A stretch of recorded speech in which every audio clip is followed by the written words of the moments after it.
ओम शांति। 13 फरवरी 2023 की साकार मुरली। प्यारे मीठे बाबा हम बच्चों से कहते हैं, मीठे बच्चे, ये गॉड फादरली वर्ल्ड यूनिवर्सिटी है, मनुष्य से देवता, नर से नारायण बनने की। जब ये निश्चय पक्का हो तब तुम ये पढ़ाई पढ़ सको। प्रश्न: मनुष्य से देवता बनने के लिए तुम बच्चे इस समय कौन सी मेहनत करते हो? बाबा उत्तर देते, आंखों को क्रिमिनल से सिविल बनाने की, साथ साथ मीठा बनने की। सतयुग में तो है ही सब की आंखें सिविल, वहां ये मेहनत नहीं होती। यहाँ पतित शरीर पतित दुनिया में तुम बच्चे आत्मा भाई भाई हो, ये निश्चय कर आंखों को सिविल बनाने का पुरुषार्थ कर रहे हो। दूसरा प्रश्न: भक्तों की किस एक बात से सर्वव्यापी की बात गलत हो जाती है? उत्तर: कहते हैं बाबा, जब आप आएंगे तो हम आप पर वारी जाएंगे। तो आना सिद्ध करता है वह यहाँ नहीं है। तभी तो कहते हैं ना, आएंगे तब वारी जाएंगे, मतलब नहीं है तब वारी जाएंगे, ऐसा कह रहे आएंगे तब। ओम शांति। बाप रूहानी बच्चों से पूछते हैं कि अपने आत्मा के स्वधर्म में बैठे हो। शांति आत्मा का स्वधर्म है ना, तो स्वधर्म में बैठे हो कहे? हाँ जी बाबा। ये तो जानते हो ना कि एक बेहद का बाप है जिसको सुप्रीम रूह या परम आत्मा कहते हैं। परमात्मा है भी जरूर, परमपिता है ना, परमपिता माना परमात्मा। ये बातें तुम बच्चे ही समझ सकते हो। 5000 वर्ष पहले भी ये ज्ञान तुम सब ने ही सुना था। तुम जानते हो आत्मा बहुत छोटी सूक्ष्म है, उनको इन आंखों से देखा नहीं जाता है। ऐसा कोई मनुष्य नहीं होगा जिसने आत्मा को देखा होगा। हाँ, देखने में आ सकती है, परंतु दिव्य दृष्टि से, और वह भी ड्रामा के प्लान अनुसार। भक्ति मार्ग में भी इन आंखों से कोई साक्षात्कार नहीं होता।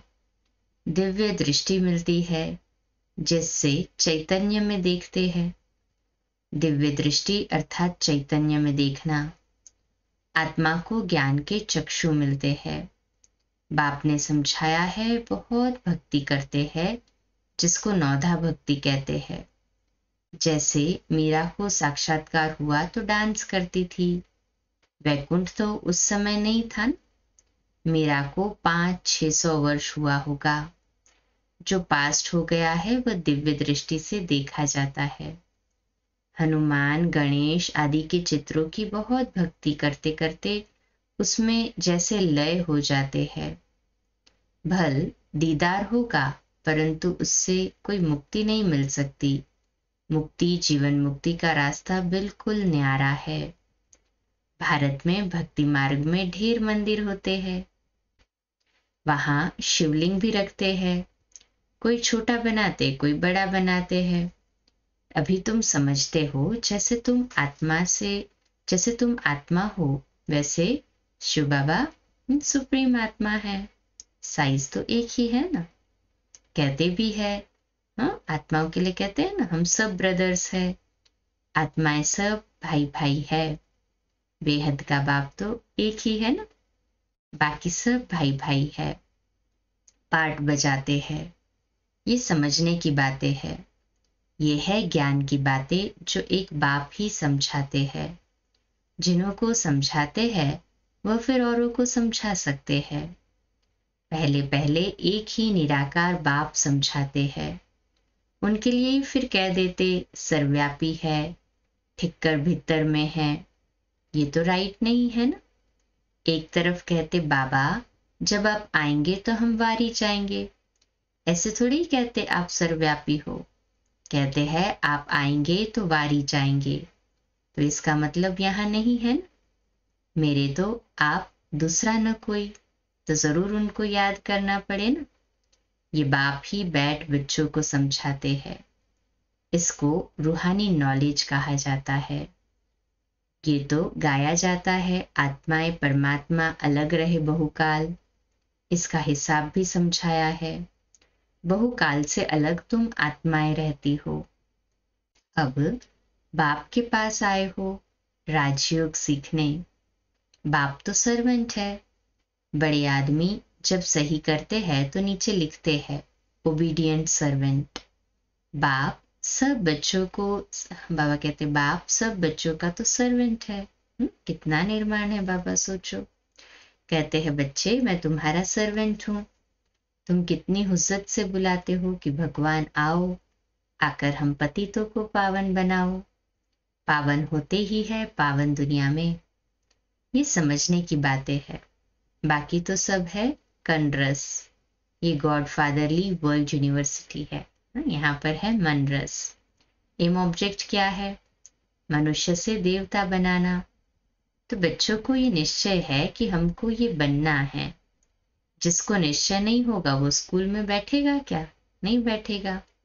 निश्चय होगा तो बैरिस्टर से, सर्जन से सीखेगा। एम ऑब्जेक्ट का ही पता नहीं तो आएगा नहीं।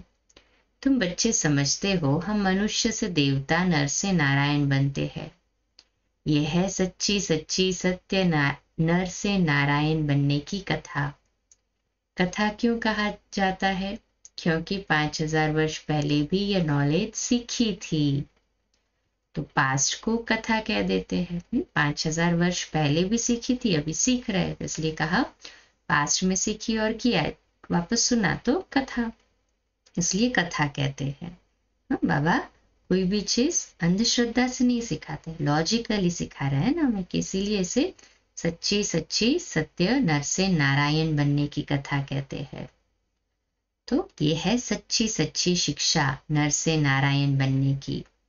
नई दुनिया में देवताएं, पुरानी दुनिया में मनुष्य रहते हैं। देवताओं में जो दैवी गुण है वो मनुष्यों में नहीं है। मनुष्य उनको देवता कहते हैं और गाते हैं आप सर्वगुण संपन्न, 16 कला संपूर्ण, संपूर्ण निर्विकारी हो।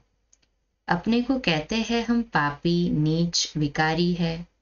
देवताएं कब थे? जरूर कहेंगे सतयुग में थे, ऐसे नहीं कहेंगे कलयुग में थे। आजकल मनुष्यों की तमोप्रधान बुद्धि होने के कारण बाप के टाइटल भी अपने ऊपर रख देते हैं। वास्तव में श्रेष्ठ बनाने वाला श्री श्री तो एक ही बाप है। श्रेष्ठ देवताओं की महिमा अलग है। अभी है कलयुग, सन्यासियों के लिए भी बाबा ने समझाया है। एक है हद का सन्यास, दूसरा है बेहद का सन्यास। वो लोग कहते हैं हमने घर बार आदि सब छोड़ा है, तो हद का है ना, परंतु आजकल तो देखो लखपति बन बैठे हैं। सन्यास माना सुख का त्याग करना।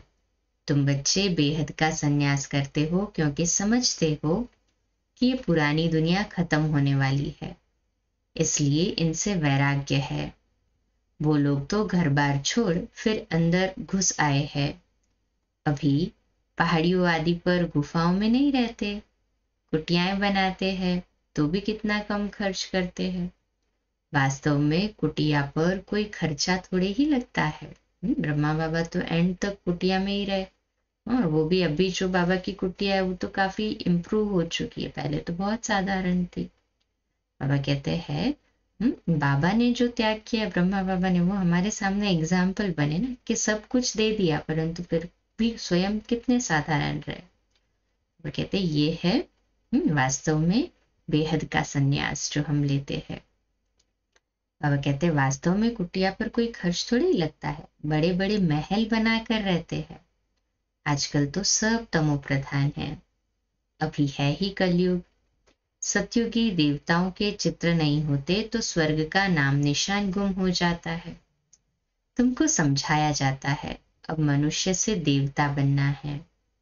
आधा कल्प भक्ति मार्ग की कथाएं हैं, सुनकर सीढ़ी नीचे उतरते आए हो, फिर 5000 वर्ष के बाद एक्यूरेट वही ड्रामा रिपीट होगा। बाबा ने समझाया भी है, किसको ऐसे कहना नहीं है कि भक्ति को छोड़ो, ज्ञान आ जाता है तो फिर आपे ही भक्ति छूट जाएगी।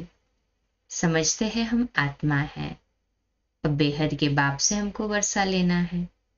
पहले बेहद के बाप की पहचान चाहिए, वह निश्चय हो गया तो फिर हद के बाप से बुद्धि निकल जाती है।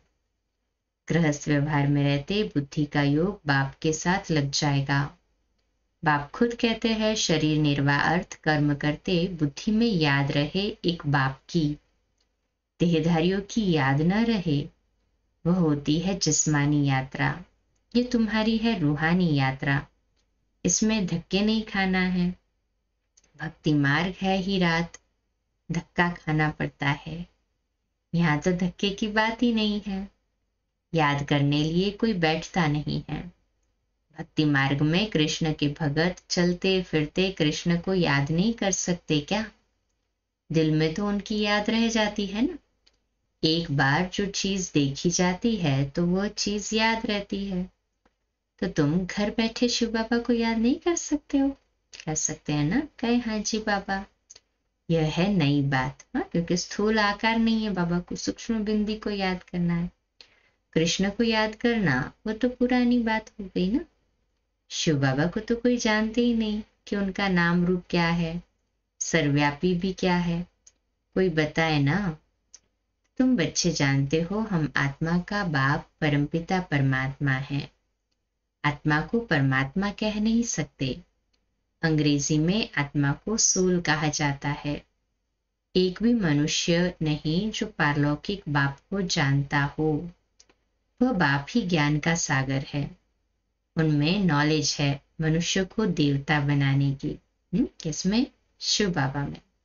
और किसी में तो ये नॉलेज हो नहीं सकती ना, जो मनुष्य को देवता बनाए। कोई कह ही नहीं सकता ये बात। बाप कहते हैं रोज रोज गुइये गुइये बातें सुनाता हूँ। मुख्य बात है याद की, याद ही भूल जाती है। बाबा रोज कहते हैं अपने को आत्मा समझ, बाप को याद करो। मैं आत्मा बिंदी हूँ। कहते भी है चमकता है अजब सितारा भ्रुकुटी के बीच। आत्मा शरीर से निकलती है तो इन आंखों से देखने में नहीं आती है। कहा जाता है आत्मा निकल गई, जाकर दूसरे शरीर में प्रवेश किया।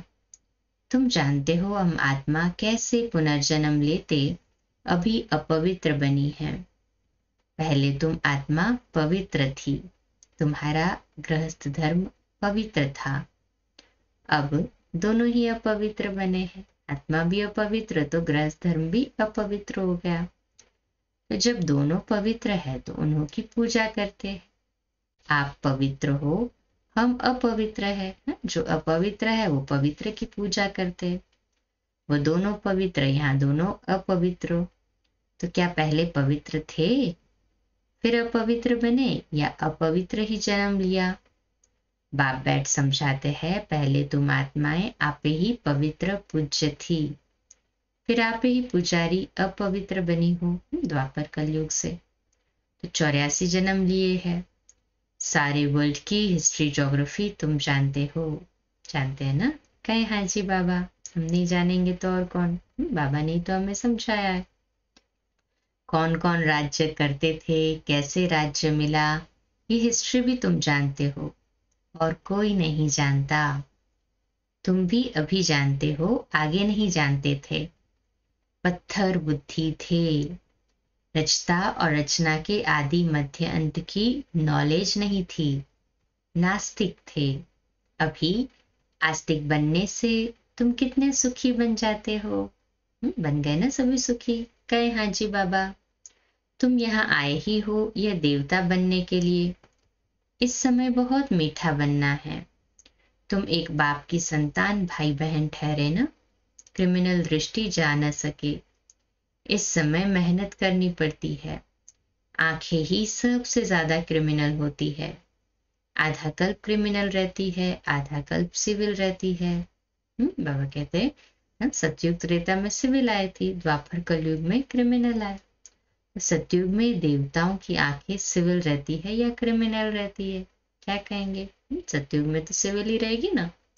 इस पर सूरदास की कथा बैठ सुनाते हैं। बाप कहते हैं मुझे आना ही पड़ता है पतित दुनिया पतित शरीर में।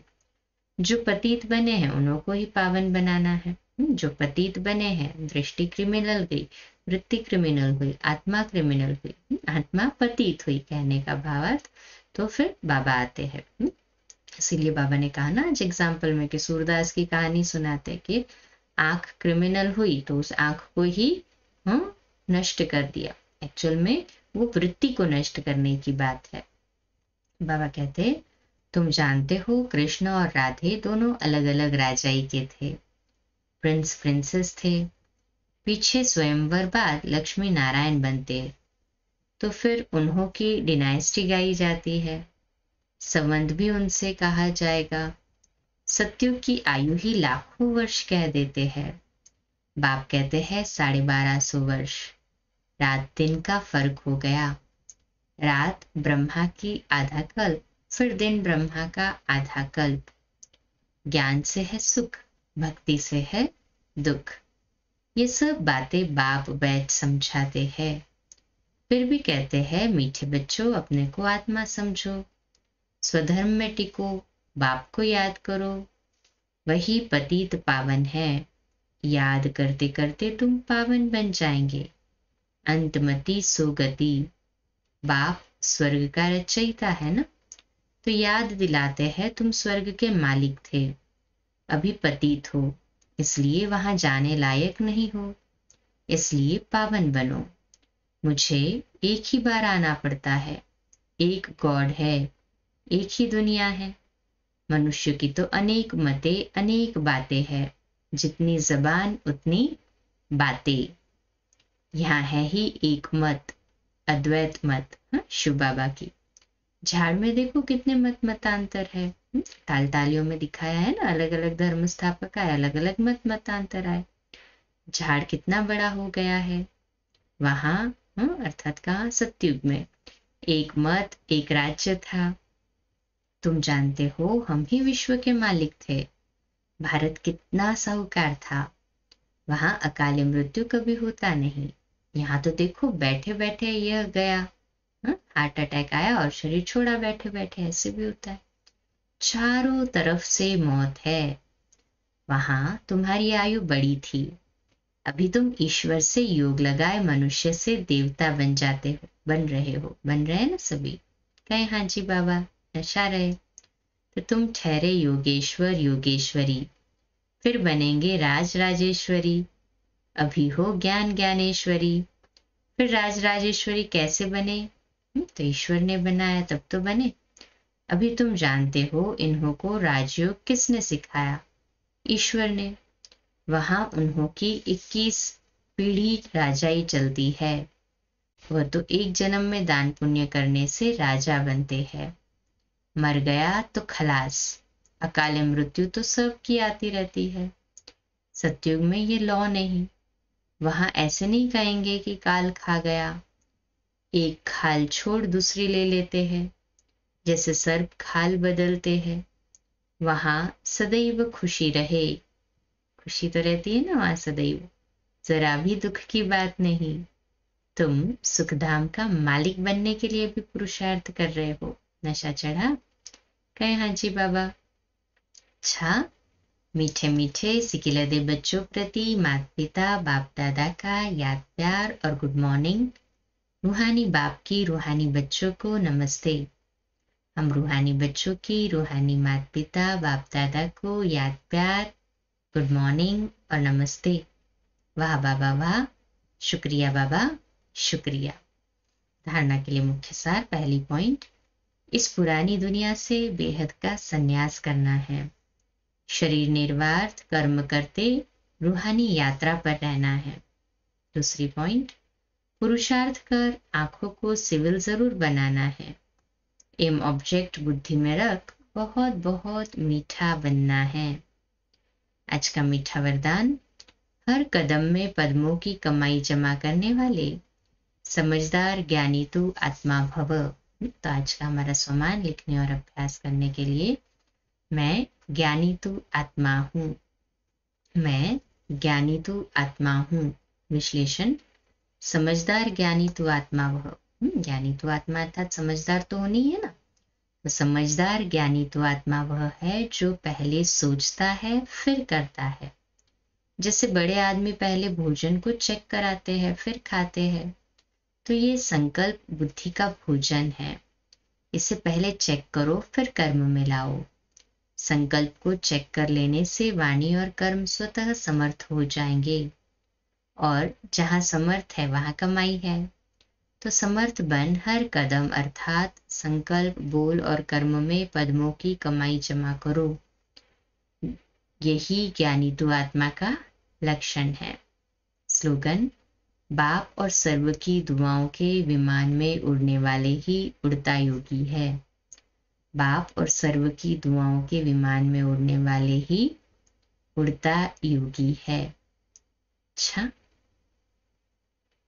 आज का व्यक्त इशारा: परमात्मा प्रत्यक्षता के लिए अब समय प्रमाण व बाप की पढ़ाई प्रमाण, विश्व के आगे स्वयं को प्रत्यक्ष प्रमाण बनाओ।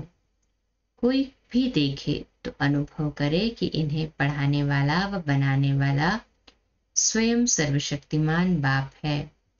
ये प्रत्यक्ष प्रमाण ही बाप को प्रत्यक्ष करने का सहज और श्रेष्ठ साधन है। अच्छा, कम बोलो, धीरे बोलो, मीठा बोलो, सत्य बोलो, सोच समझकर बोलो, निमित्त भाव, निर्माण भाव, निर्मल वाणी। ओम शांति। कल आज रात्रि क्लास 8:45 बजे 18 जनवरी की अव्यक्त वाणी रिवीजन पर। कल सुबह अमृत वेला मेडिटेशन 3:30 से 4:30 और सेकेंड लिंक 4:45 प्यारे मीठे बाबा की मधुर मुरली। आज का नया दिन आप सभी को मुबारक हो, मुबारक हो, मुबारक हो। शुभ दिवस। ओम शांति।